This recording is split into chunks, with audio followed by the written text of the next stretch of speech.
Wahenga walisema hivi, mdharau mwiba huota tende.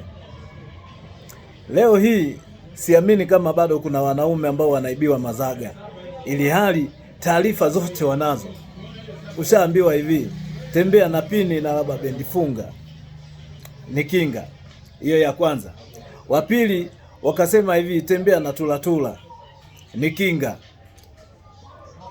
Ya tatu wakasema hivi, ule mwiko unaopikia ugali ule, kakate ka kipande kadogo kule sehemu unaopikia ugali kule, kakate ka kipande kadogo tu, weka kwenye wallet yako, tembea nayo, hautaibiwa.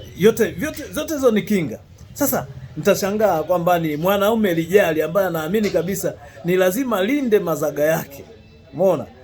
Hivyo vitu anashindwa kutembea navyo, kwamba hivyo vitu katika mazingira yako hakipo hata kimoja.